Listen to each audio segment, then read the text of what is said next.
I'm Dr. Abha Kumari. In this video, I'm going to discuss with you International Product Planning and Pricing Decision Part 2. At first, I would like to clear the meaning of product. A product is something that is manufactured for sale in the market. Product is one of the main components of marketing. All marketing activities revolve around the product. It can be tangible or intangible. Tangible products are known as goods, while intangible products are called services. In Hindi, a product is something that is manufactured for sale in the market. यानी एक product वह उत्पाद जिसे हम market में बेचने के लिए, सेल इन द मार्केट, बेचने के लिए मैन्युफैक्चर्ड करते हैं यानी निर्माण करते हैं, तो उसे उत्पाद कहा जाता है. Product is one of the main component of marketing.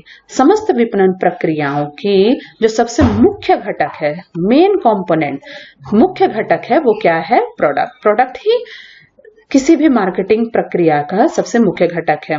All marketing activity revolve around the product. सभी मार्केटिंग एक्टिविटीज, सभी विपणन प्रक्रियाएं प्रोडक्ट यानी उत्पाद के इर्द गिर्द ही घूमती रहती है. यानी प्रोडक्ट, उत्पाद के बिना किसी भी मार्केटिंग की कल्पना ही नहीं की जा सकती है. इट कैन बी टैंजिबल और इनटैंजिबल. यानी कोई भी प्रोडक्ट दो प्रकार का हो सकता है, टैंजिबल और इनटैंजिबल, यानी दृश्य और अदृश्य.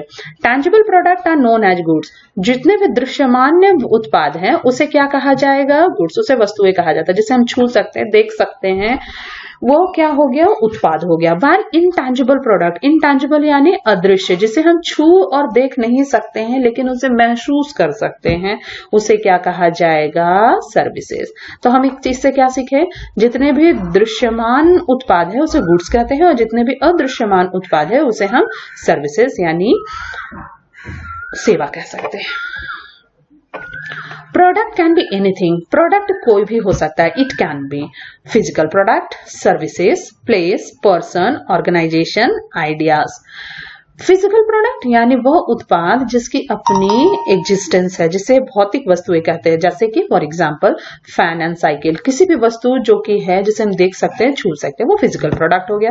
सर्विसेज जैसे हेयर कट्स एंड ट्रांसपोर्टेशन, अगर बिजनेस में हम लगे तो वो हम सर्विस प्रोवाइड कर रहे हैं, लेकिन वो सर्विस ही अपने आप में मेरे लिए क्या हो जाएगा? प्रोडक्ट हो जाएगा. प्लेस से बात करेंगे तो Agra, Delhi, something like that. Person से बात करें तो राजू, सोहन. ऑर्गेनाइजेशन, कोई भी ऑर्गेनाइजेशन अगर हम बनाते हैं, जैसे हेल्पेज इंडिया है तो वो ऑर्गेनाइजेशन है. आइडियाज, अगर आइडियाज से रिलेटेड हम बिजनेस करते हैं, जैसे फैमिली प्लानिंग, सेफ ड्राइविंग, इससे रिलेटेड अगर हमारी बिजनेसेस है तो वो हमारी जो आइडिया ही वो हमारे लिए क्या हो जाएगी? प्रोडक्ट हो जाएगी. नाउ नेक्स्ट पॉइंट क्या है? Structure of product. अगर हम प्रोडक्ट की संरचना की बात करते हैं, किसी भी प्रोडक्ट का संरचना, उसका प्रेजेंटेशन होना काफी जरूरी है. तो हमारा उत्पाद का स्ट्रक्चर कैसा होगा? तो उस पे हमें किन किन बातों पे ध्यान देना चाहिए? विड्थ पे, डेप्थ पे और कंसिस्टेंसीज पे. Now next point, product decision. अगर हम उत्पाद से संबंधित निर्णय लेते हैं तो वो हमारा क्या हो गया? प्रोडक्ट डिसीजन हो गया. तो उससे रिलेटेड हमारी बातें ध्यान में रखनी चाहिए कि हमारा प्रत्येक निर्णय जो उत्पाद से संबंधित है वो काफी महत्वपूर्ण हो जाती है.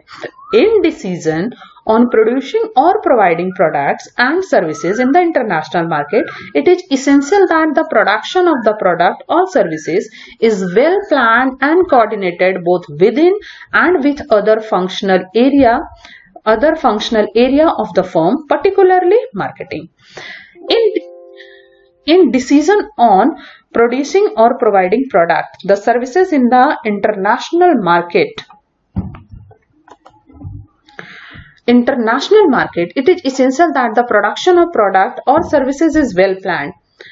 हम जब निर्णय लेते हैं किससे संबंधित? उत्पाद से संबंधित, प्रोडक्ट से संबंधित अगर हम निर्णय लेते हैं, या फिर सेवा से संबंधित अगर हम निर्णय लेते हैं, किस बाजार के लिए? इंटरनेशनल मार्केट के लिए. तो यह जरूरी हो जाती है, एसेंशियल है कि हमें अपने प्रोडक्ट और सर्विसेज, हमारे प्रोडक्ट और सर्विसेज के लिए क्या करना होगा? एक परफेक्ट प्लानिंग करना होगा, कोऑर्डिनेशन करना होगा. किसके साथ? विदिन यानी internally and with other functional area, यानी इंटरनली और एक्सटर्नली हमें सारे एरियाज पे ध्यान देना होगा और वह सभी इंफॉर्मेशन के हेल्प से ही हम अपने प्रोडक्ट से संबंधित क्या ले सकते हैं, डिसीजन ले सकते हैं। Now next element of product decision. अगर हम प्रोडक्ट डिसीजन लेते हैं तो उसमें कौन कौन से एलिमेंट यानी घटक होते हैं। तो सबसे पहले अगर हम डिसीजन लेने के पहले हमें ध्यान देना चाहिए किसके ऊपर, प्रोडक्शन प्रोसेस। प्रोडक्शन हम देखेंगे कि हम किस प्रोसेस से प्रोडक्शन कर रहे हैं। देन अपने प्रोडक्ट से रिलेटेड स्पेसिफिकेशंस को देखेंगे, कल्चर को देखेंगे, फिजिकल प्रोडक्ट पे ध्यान देंगे, अपने प्रोडक्ट के पैकेजिंग पे ध्यान देंगे, लेबलिंग पे ध्यान देंगे, ब्रांडिंग पे ध्यान देंगे और उसके बाद प्रोडक्ट सपोर्ट सिस्टम पे ध्यान देंगे। यानी ये सारे एलिमेंट मिलकर ही हम किसी भी प्रोडक्ट का क्या कर सकते हैं, डिसीजन ले सकते हैं। Now the next is what, product development. यानी जब हम प्रोडक्ट डिसीजन ले ही लिए हैं, हम रेडी हो गए हैं इंटरनेशनल लेवल पर बिजनेस करने के लिए, इंटरनेशनल मार्केटिंग करने के लिए, प्रोडक्ट को इंट्रोड्यूस कर दिए। अब हमारा ध्यान पूरी तरह से होना चाहिए कि हमारा प्रोडक्ट बिल्कुल अपने कॉम्पिटिटर के कॉम्पिटिशन्स में डेवलप होना चाहिए, यानी डेवलपमेंट स्टेज पे आ जाना चाहिए। The entire product development process is characterised by a number of factor which complicated its conduct. यानी इंटायर प्रोडक्ट डेवलपमेंट प्रोसेस, सभी डेवलपमेंट प्रोसेस कैरेक्टराइज्ड होते हैं नंबर ऑफ फैक्टर्स पे जो कि हमारे प्रोडक्ट डेवलपमेंट को हेल्प करते हैं। तो इसके लिए हमें डिफरेंट फेजेज पे जाना होगा। What are the different phases of product development, यानी हमारा डिफरेंट स्टेजेज पे जाना। तो what is the first stage for product development? At first, generating new product ideas. हमें अपने जो आइडियाज हैं किससे रिलेटेड, अपने न्यू प्रोडक्ट से, उसको क्या करना होगा, जनरेट करना होगा। Second one, preliminary appraisal of new product ideas. Preliminary appraisal of new product idea, हमारा जो न्यू प्रोडक्ट का आइडिया है उसका हमें प्रीलिमिनरी अप्रेजल देख लेना चाहिए। एंड जब हम अप्रेजल कर लेंगे देन सिलेक्शन ऑफ प्रोजेक्ट, फिर हमें अपने प्रोजेक्ट को सेलेक्ट करना चाहिए।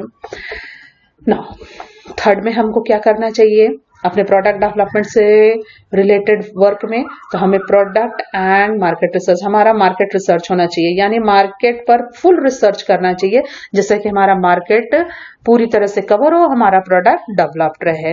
फिर किस रिसर्च पे ध्यान देना चाहिए, प्रोसेस रिसर्च। मार्केट रिसर्च के बाद फिर अपने प्रोसेस रिसर्च पे जाएंगे। प्रोटोटाइप टेस्टिंग करना चाहिए इन प्रोडक्शन एंड मार्केटिंग, दोनों में टेस्टिंग करना चाहिए। किस पे, प्रोडक्शंस पे भी और मार्केटिंग पे भी, दोनों में प्रोटोटाइप टेस्टिंग करना चाहिए। और लास्ट में हमको किस पर फोकस करना चाहिए, कमर्शलाइजेशन पे। यानी जब हम प्रोडक्ट डिसीजन ले लिए और हमें लगता है कि हम इंटरनेशनल लेवल में अपने आप को कॉम्पिटेंट पाते हैं, तो हमें कमर्शलाइजेशन करना। Commercialisation that means all those activities which have been incurred from the production place, from production place to consumption place is called the commercialization। यानी पूरी तरह से हमें commercialization पे फोकस करना चाहिए। Now the next and the last point of this video is what, product life cycle।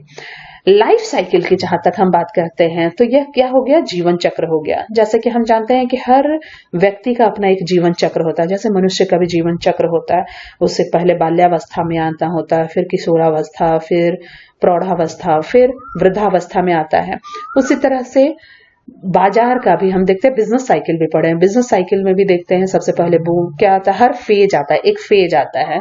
कभी हमारा बूम पीरियड रहता है, फिर किस में आ जाते हैं हम, डिप्रेशन पीरियड में आते हैं, फिर हमारा रिसेशन पीरियड भी होता है और फिर कौन सा पीरियड हो जाता है, रिकवरी पीरियड।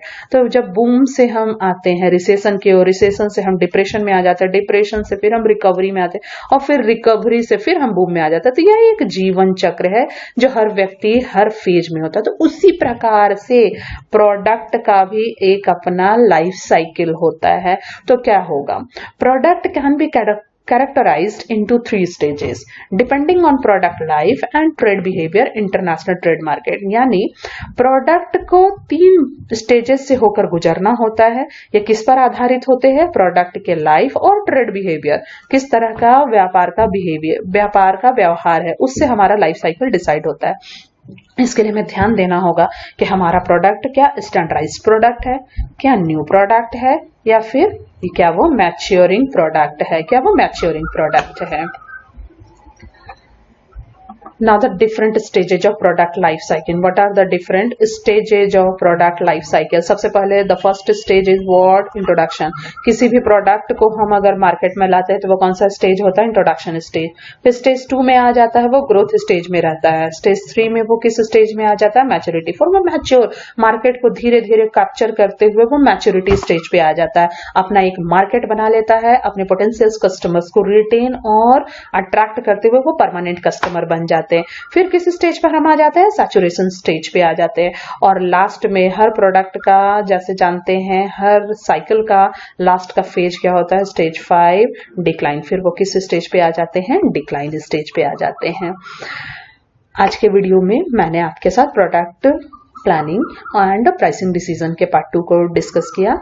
मैं नेक्स्ट वीडियो जो लाऊंगी वो होगा इंटरनेशनल डिस्ट्रीब्यूशन डिसीजन से रिलेटेड, जो कि यूनिट 3 से कवर करता है. Thank you.